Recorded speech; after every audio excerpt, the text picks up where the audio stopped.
So we've got an interesting and diverse podcast on this, and which is why I love the podcast, is you don't know what the hell is going to come out of the stories. So this is Antoinette. She's a lovely lady, helps people. She's a hypnotist as well as got some experience in neuro-linguistic programming, so helping people discover their potential.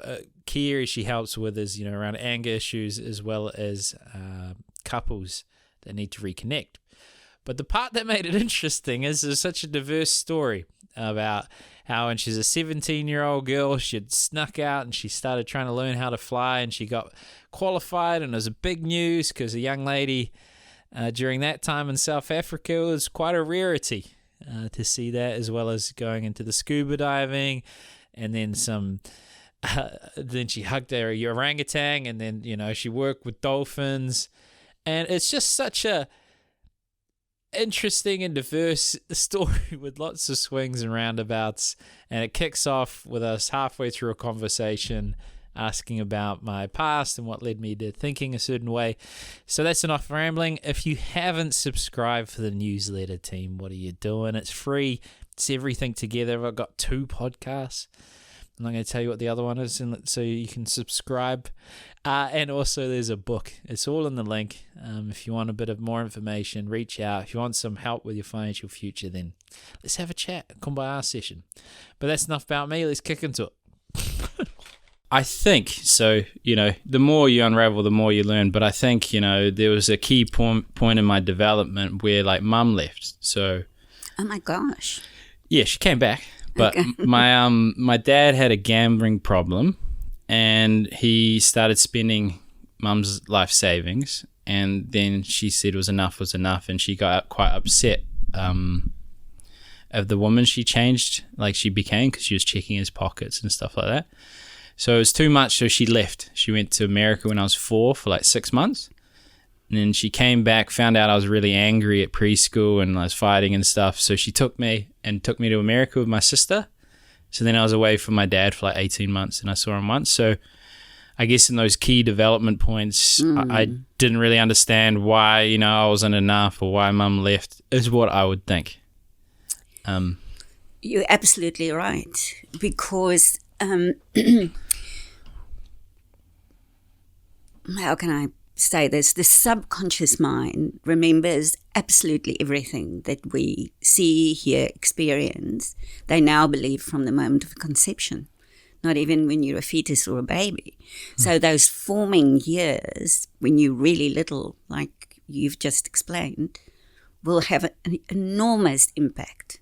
And the subconscious mind's duty is to keep us safe. So you will get triggered by something, maybe the way someone looks at you, music, smell, taste, and you will have an experience where you might feel anger again or sadness. And you won't know where it came from. You just said something about it since conception. So you talk about sperm cells and eggs hold some level of subconscious.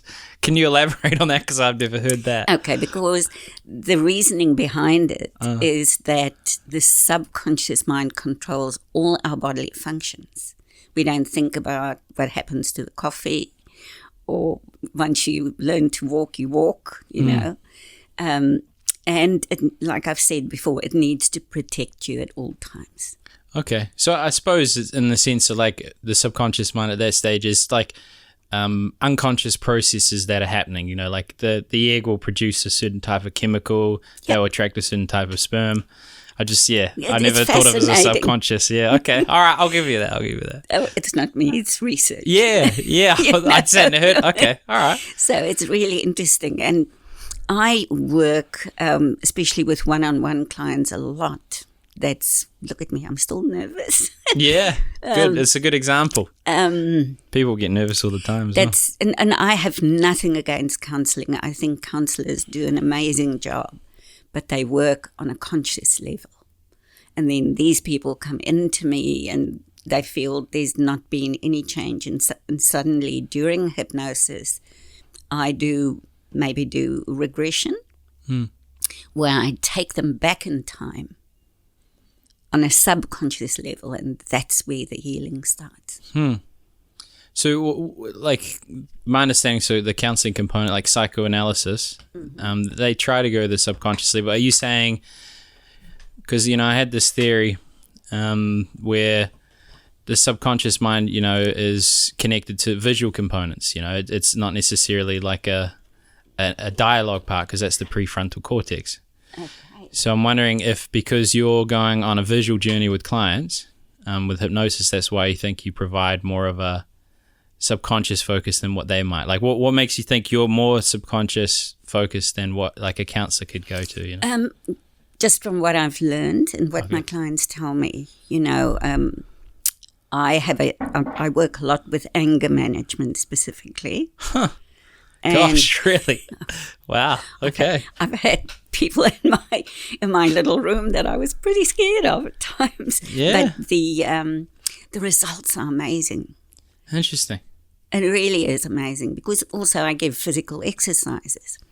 Just to get back to what you've said before, with neuro-linguistic programming, again, research shows that we process the world around us through our 5 senses: sight, hearing, emotion, taste, and smell.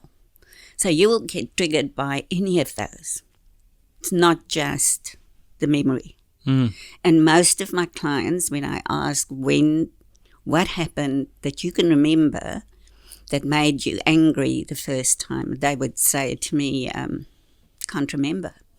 And then during hypnosis, I'll obviously ask this subconscious mind. I don't ask my clients to speak to me during hypnosis. And then the memories will come. And often people, even though they're deep in hypnosis, will start crying, sobbing. Or some of them will say, no, nothing came. And then a few days later, now I remember. Well, I mean, it makes sense. In the most simplistic form, I think a lot of the healing that people will receive is from a form of co-regulation, like a new parenting. So like when they were younger, whether it was bullies at school, whether it was friends, family, they had an unfortunate event, whether it was big or small, and then they interpret it in a certain way. And now, as an adult, how they can get around that is to co-regulate that emotion, is to express that emotion in some way, have a different outcome, retrain the brain, and build new neural pathways. Absolutely. Okay. You've got it. But still, although we do it on a conscious level, the healing needs to take place on a subconscious. Have you ever done like events where you're like making people bark like a dog and stuff? Yes. Have you? Go on, tell us, surely. Yeah, I have. What? Yeah, go on. And it's such a pity because I had a friend video it. I used to go to the retirement villages. Oh, yeah? Oh, it's amazing. Yeah. But I will explain to them, I was never nasty. Yeah. Not really nasty. Yeah, subjective. But I would explain to them first how powerful the mind is, and then do the normal thing. You can't get your fingers loose, and those are the people that come sit on in front, and it's hilarious. Yeah. Well, when I watch it, I sort of see. I don't know anything about hypnosis, but when I watch them, there's like a pattern interruption and then a suggestive comment. So the pattern interruption is like a weird handshake or something, or a click, or Yep. And then they give them a command like sleep. Yeah, that's exactly how we work. Ah, okay, interesting. And then you bring them out, open your eyes, close your eyes. I even do it with my one-on-ones when I see they're fighting me. And it's amazing. It just goes deeper and deeper. It's wonderful to see. It's such an amazing way to relax.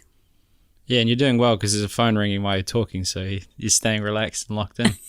So, well, I think, from the pictures I've seen on your website, there's some crazy, interesting stories to your life. And you can share what you want to share and not what, and all that stuff. Yeah. But there was a particular thing around, flying and being a young woman in South Africa and yeah, maybe we'll go back to when you think is kind of an interesting time that brings a bit of context or. Let's start there. Okay. I was an afterthought. I had 3 much older brothers. So I grew up as a little tomboy, really. My mother was 43 when I was born, so, Medical marvel. something like that. And she even told me, in her last days that she tried to abort me, which I knew, funnily enough, subconsciously. But I had wonderful parents. So when I said I wanted to start flying, they weren't going to help me financially. And so I finished my schooling and I got myself a job. And in those days, I think it's still like that in South Africa. You're not allowed to get a driver's license until you're 18. And I think I just turned 17. So just for context, without revealing your age too much, what sort of decade were we in? Oh gosh, a long time ago. Let's not go there. Okay, we don't go there. It was Thank you for not realizing how old I am. But anyway, my baby is 52, by the way. Okay. I'm just because it's important for the context of what it would have been like to be a woman in South Africa at that time trying to fly. Absolutely. Yeah. Okay. Children, especially little girls and blacks, were seen and not heard. So,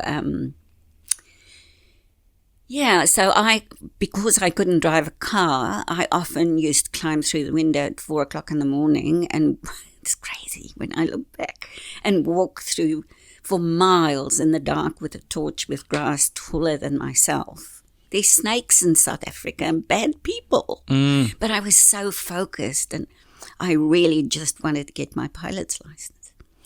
And that was an ugly face.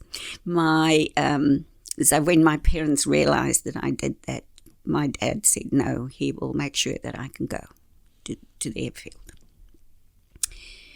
And my flying instructor, who was one of the Dam Busters, have you ever seen the movie?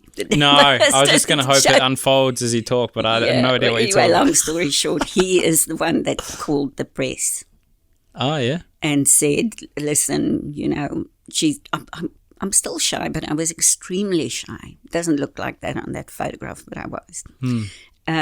Just come and surprise her. She's qualified. She's got a pilot's license today, and she will turn 18 tomorrow. So it was big news. Yeah. And that's why I'm in a way sad that I've obviously thrown away all the newspaper clippings. Yeah. Because I even got calls from Russia, It was fascinating. They're much younger girls now in South Africa flying, so it's... Yeah. Was there any, people trying to stop you, like the movies? They're like, no, a woman can never fly a plane, or you're too young, or I still have that. Still now? Yeah. I still have that. My ex-partner, one of their friends that I hadn't met came over, and we were all sitting chatting, having a glass of wine.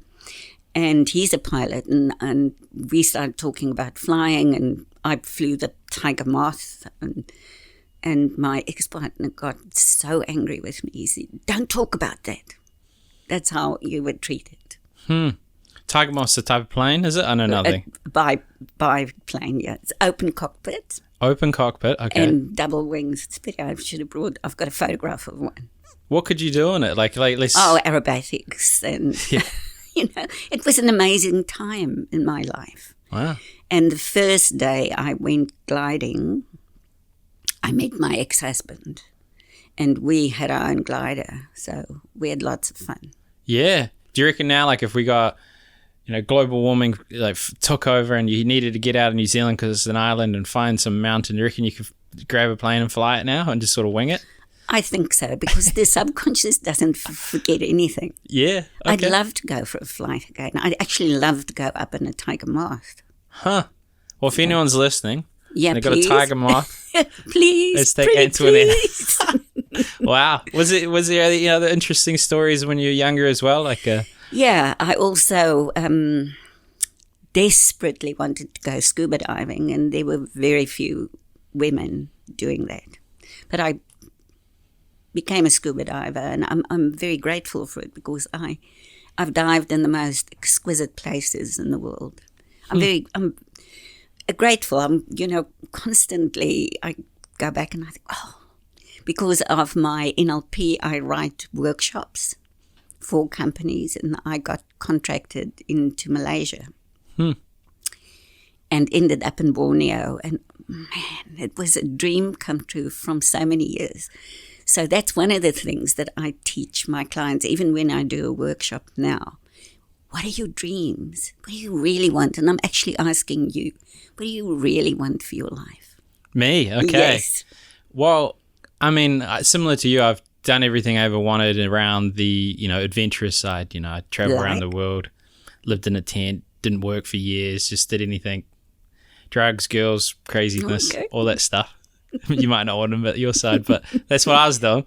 And now it's just about purpose. For me, what drives me is helping people achieve the life that they want, the emotional component. And then just simple things like one-on-one talks with people that mean a lot to me. And then just keeping active. That's it. I don't need much now. Just that this happens to me. I sometimes have this voice in my head. Would you ever consider doing a workshop with me? With you? Yes. Oh, like what? We tandem, or you help me? No, we work together. Yeah, sure. I know you're a different generation. It could be amazing. Yeah. Come on, let's think about it. Yeah, no, I'll do a workshop with you. Yeah, why not? Okay. What I'll do, with your permission, I'll email you the outlines of the workshops that I have already written. But everything that you're saying just resonates with me. Okay. That's why I became a hypnotherapist, because I really wanted to help other people.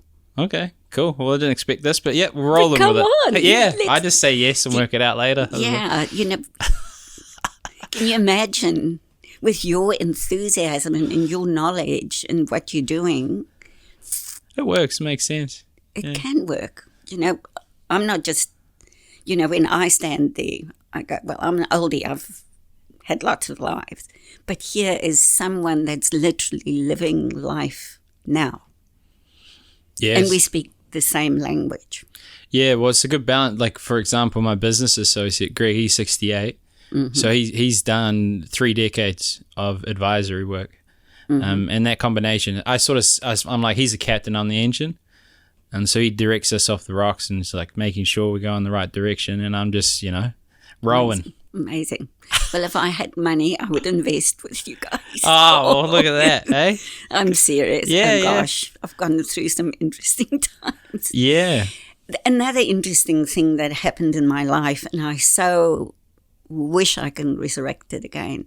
I had a beauty spa when I was in my 20s.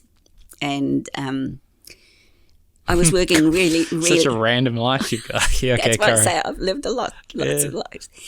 And that turned into a beauty college in the end, and I worked from home. Bless him, my ex-husband was extremely jealous, so it was a way to keep me at home. Mm.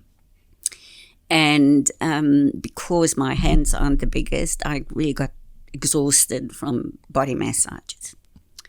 So I woke up one night in the middle of the night with this thought in my head and told him about it the next day, a unit that could do body massage with water jets.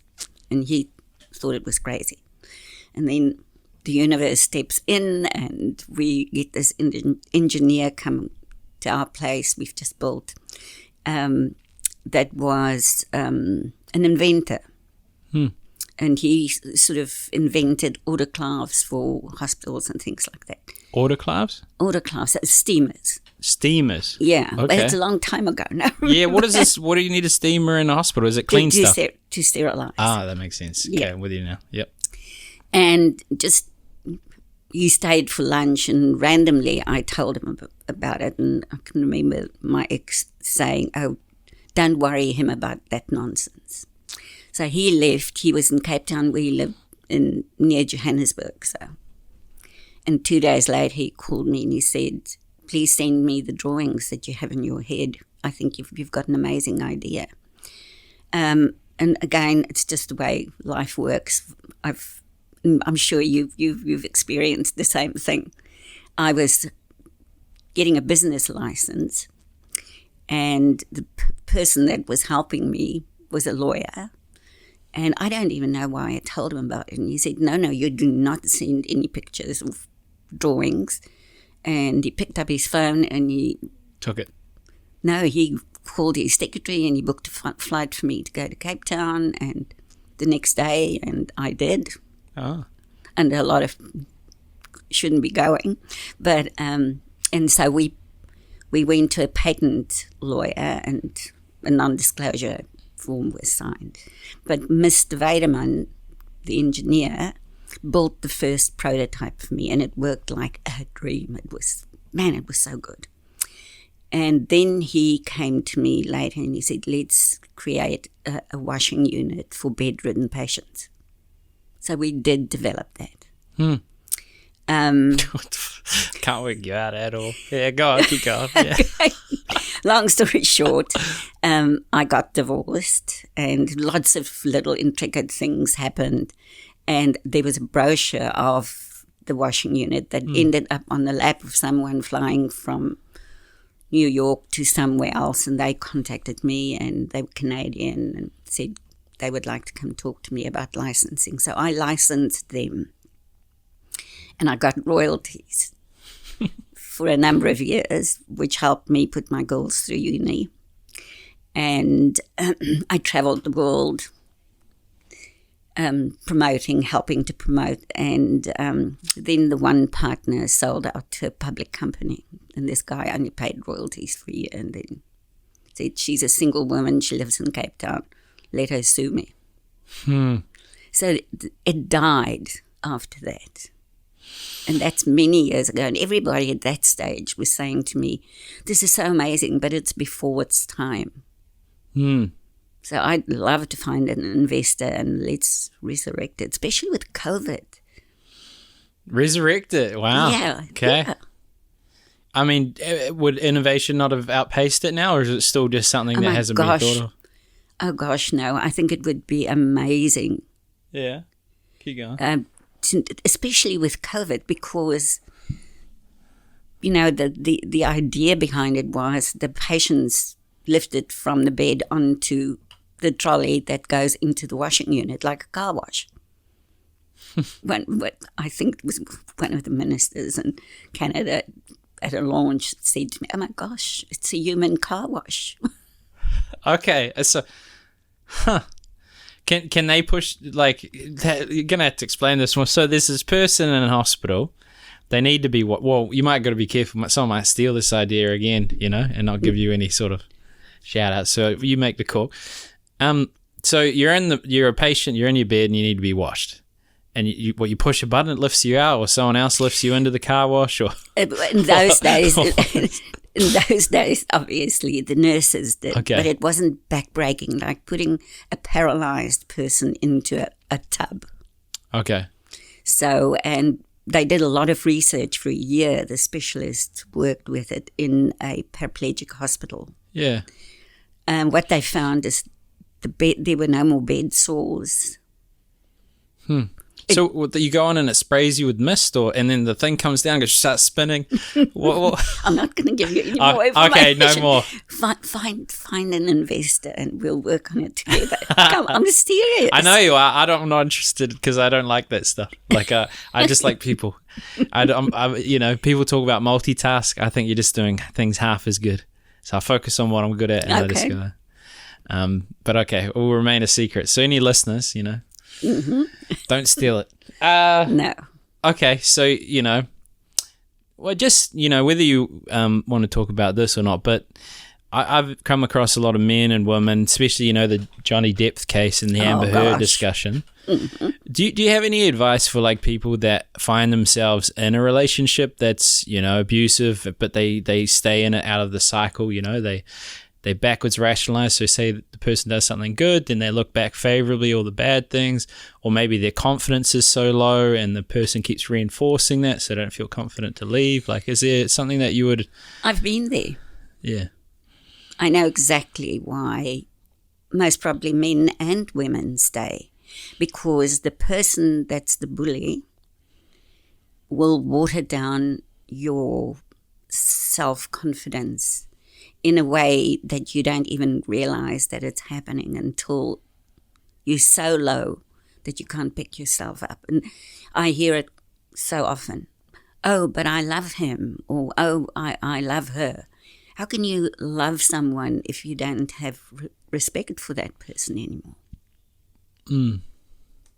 So what I also do, I work with couples, because again, with NLP, using the 5 senses, we all always use all the 5 senses, but we are predominantly one.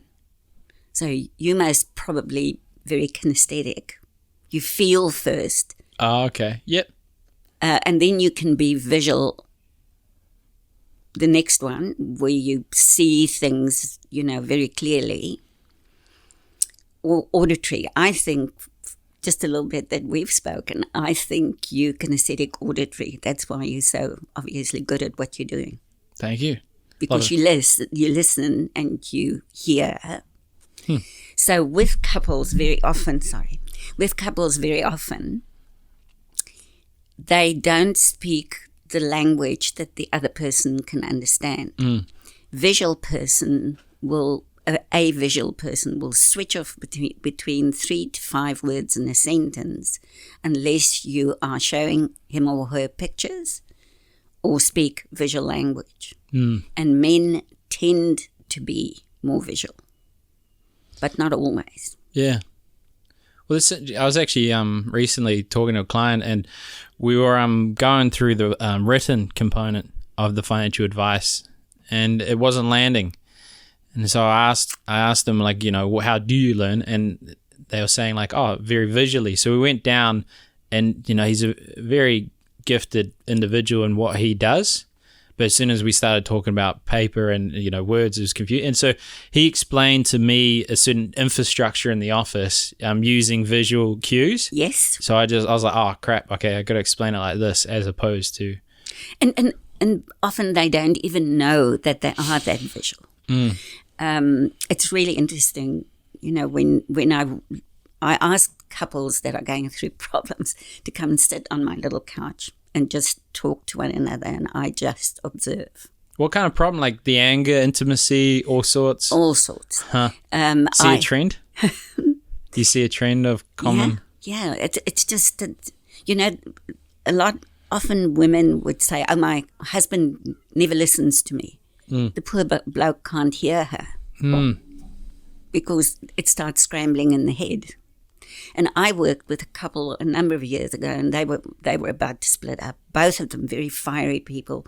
He was a golf pro, and very expressive. And he would come home, and she would be in the kitchen. Apparently, this is how it started. And he would get out of the car, and she could see in his body language she was so visual that he had a bad day.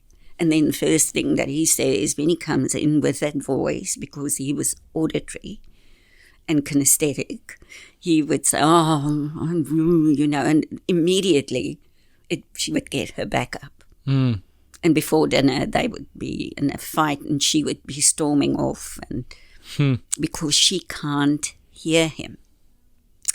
And in those days, I let them sit opposite one another over a coffee table, and I can remember him leaning forward to her and say, can't you understand how I feel? I'm not going to use that language, but she leaned forward with her finger in the air and said, I don't understand what feel mean. And she was so visual. So it was really interesting. So I gave her a few tips. And like, when you can't understand what he's saying anymore, just paint pictures on his face and pretend you're listening.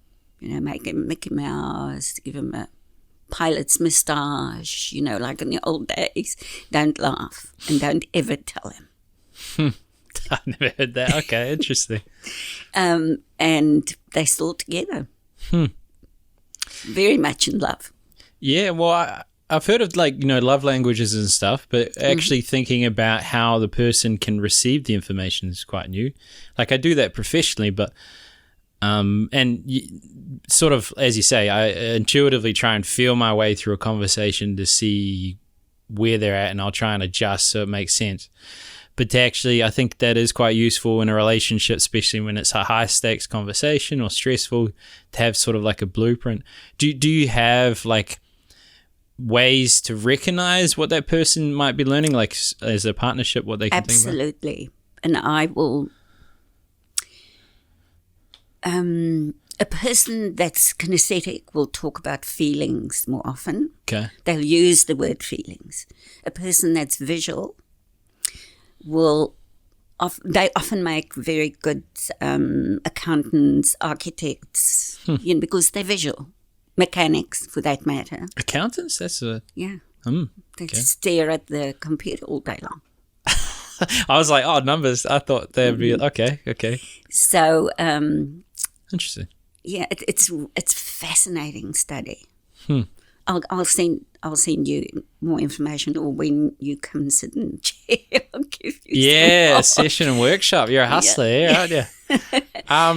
But honestly, I've never had someone of your age speak the language that you speak. Oh, thank you. I really mean that.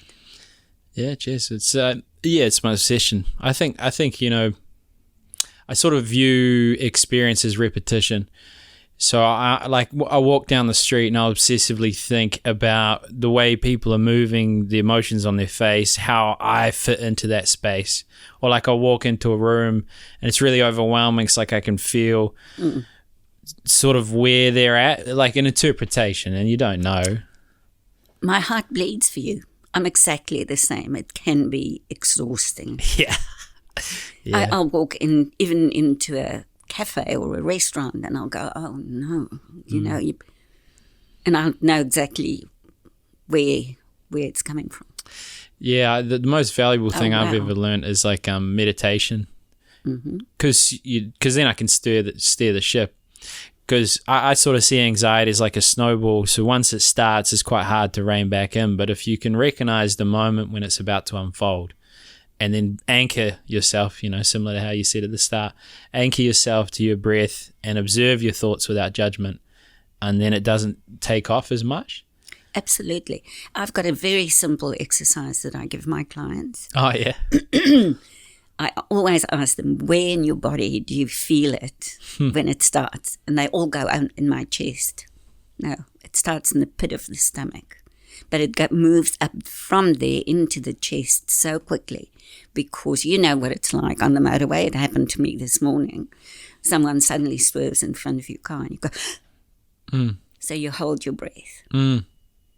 And you're not breathing. So you get the closeness in the chest and the heart starts pounding because it needs to feed the body with oxygen.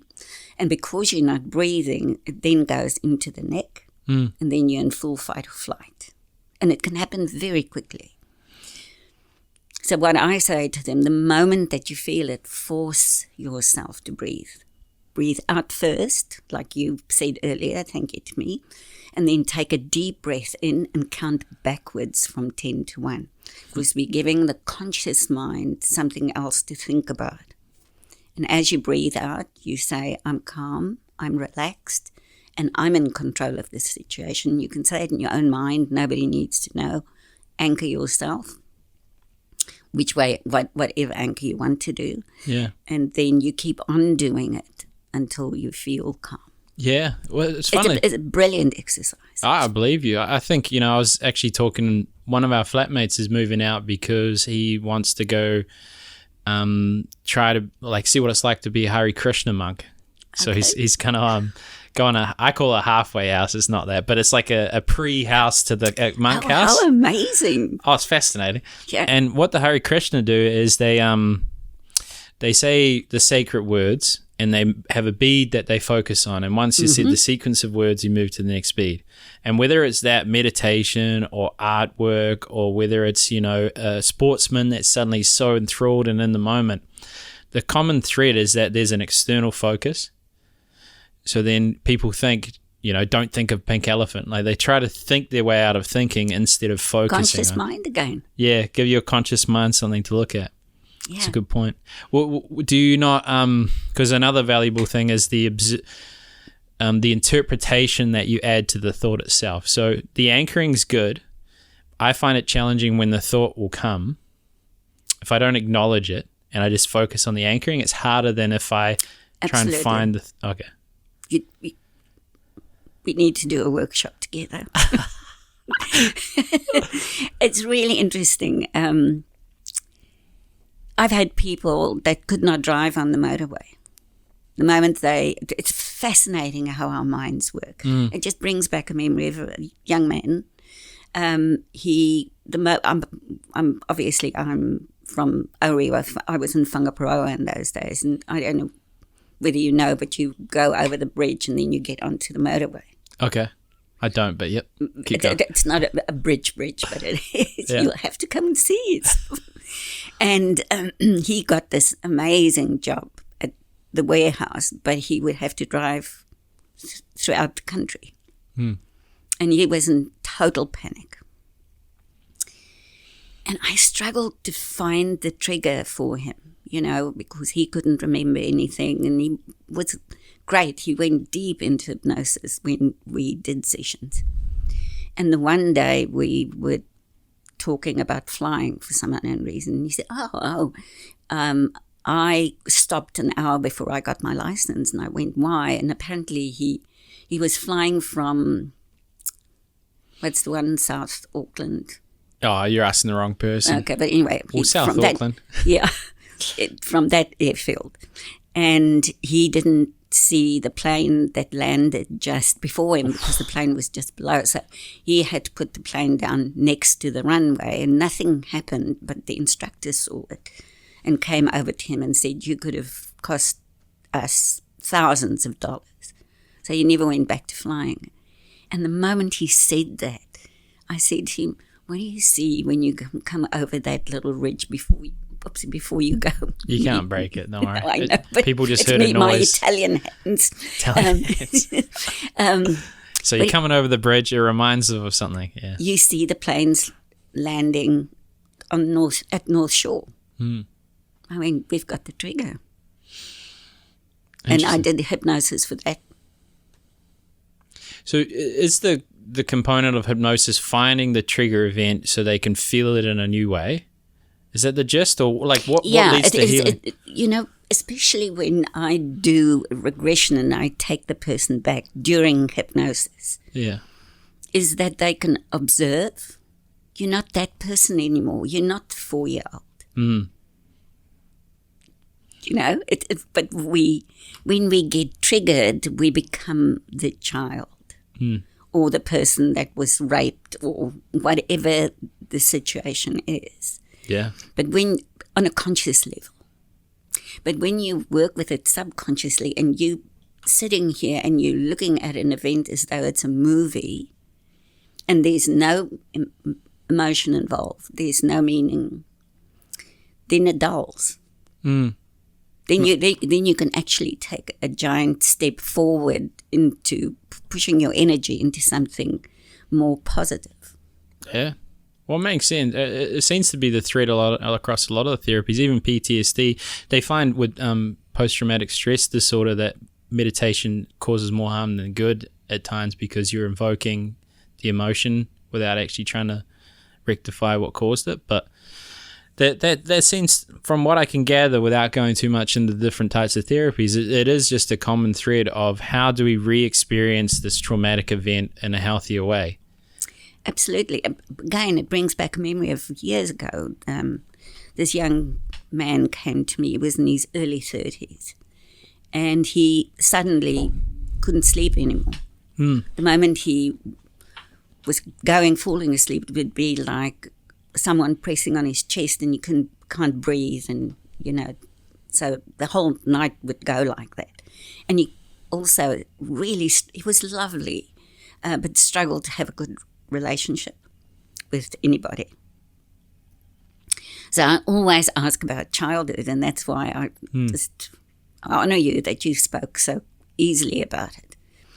And he didn't really want to talk too much about it. They lived out in the sticks, and he had 2 older brothers, and father was a traveling salesman, so, they didn't hardly ever saw him, and the mother drank and took drugs.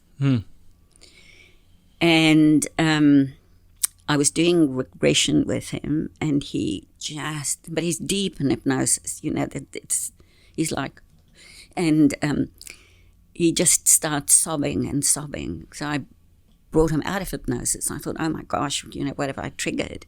And he said he now remembered, it's disgusting, but it's the truth, his mother's way of potty training him when he was about 2 or 3 was to tie the dirty nappy around his face for hours. And the brothers weren't allowed to help him. That's right. He actually, when I did the regression with him, I took him back in time. I never know where the person goes or how old they are. He became the little boy. He became the little boy in the chair. That's how it started. I think it's quite an interesting thing I come across is that people say, hey, I've had, a good life, comfortable life. I don't really have any trauma. And you just dig a little deeper. There's some things unfold. There was, so I go to a group that, it's called the Mankind Project. And Sounds amazing. Yeah, so every Monday we meet and we have a structural process of expressing ourselves through stages. So some of the stages are accountability. So it's about setting the container. So the first thing is the grounding piece. So meditating or doing some sort of bringing yourself to the moment. The other thing is there anything keeping you from this moment, which is a breach of agreement? Did I make an agreement with myself and I didn't keep it? Do we remember an agreement another man made and he didn't keep it? And then we unpack that, and then the next part is expression, emotion, and then the next one is what are my goals and purpose, and what's standing between me and that. But in one of the sessions, there was a discussion around at a school when you would, when a boy was caught masturbating, he had to wear a white glove the whole day at school. So and then you think about how that leads to repression around sexuality. I've also heard a story about a young lady. I haven't met her, but it was a secondhand story where she was caught masturbating as like a young girl, confused around hot water bottles. And the mum walked in and just shamed her. It's like, oh my God, that's so disgusting. How could I raise such a horrible daughter? That sort of thing. And then that just flow on in their whole life. I can't imagine this poor bloke fucking nappy. I swear. Oh. You obviously don't. I swear. Okay. just not on the podcast. No, yeah. let's not do that. But yeah. It's sometimes we just have to say it But anyway, from that moment forward, when I took him back the next time saying, you're not that little boy anymore. Look at your life. He was a brilliant artist. And how it changed him. I actually went to his wedding about 15 months later. Cool. So, it's not me. It's my client's wonderful mind. People just do not know how powerful their minds are. Yeah. I find like the biggest value I can add to another human isn't finding a solution they haven't thought of, it's asking the right question. Absolutely. Most of them, give or take, people are like, oh, I know what I should do, but this is, not doing it. But the should. Yeah. And with NLP, there's certain words that we don't use, but, should have, could have, can't, very bad. Oopsie, sorry, don't, and and try. I teach my clients very early. I'm sorry, I've got a hair in my eye. Clients very early on but I'm trying to do this, and I'll give them a simple little exercise, and it's fascinating. I'll ask them, please try and lift your right arm for me. Would you like to do that? Yep. No, you're lifting it. Try and lift it. And then you're going to invoke something from me, No, you're lifting it. Oh, yeah, there you go. Yeah. There you go. But if you're trying, you're not doing anything. You're lifting it. You're either lifting or you're not. Yeah. try as a cop-out word. Oh, yes. Preach. So remember that. Yeah. All you little cop-outs listening to this. Yeah. So another wonderful memory, and this is what I love it when I see people grow. Like I've recently done a workshop, and one of my clients had lost her son, I think 2 years ago, suicide. He was 16, bullying at school. Yeah. And I can remember when she came, I thought to myself, how do I deal with this? But somehow, she got uplifted, but then became really lost again. And now after this workshop, she is on fire. She's like an eagle. Yeah. She's growing feathers every day on her beautiful wings. And what I often ask my clients, what do you dream about? I asked you that in the beginning as well. What would really bring you joy? You're on the right path anyway.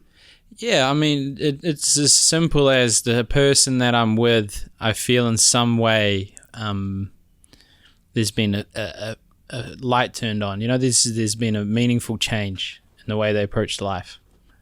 It's amazing. I want to do a workshop with you. You said, yeah. But honestly, for me, the other thing is that I've always been a big dreamer and often made a fool of myself, but so many of my dreams have come true.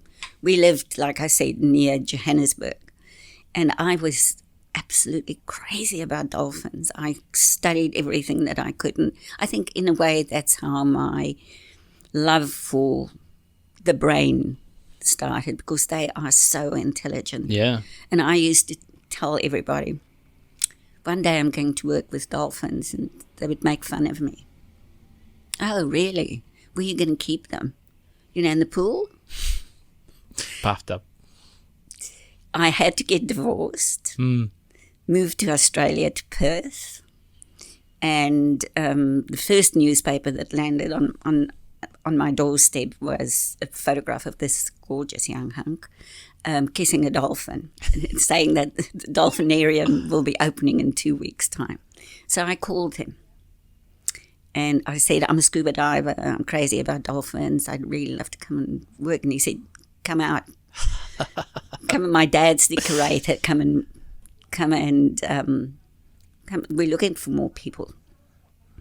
So I went, and the dad was busy. And so Grant and I got talking, and he took me around to see the dolphins in the pool. And the one dolphin, a male dolphin, popped up the moment he heard my voice, and everybody, the vet was with us. They laughed. They said, that never happens. He likes your voice.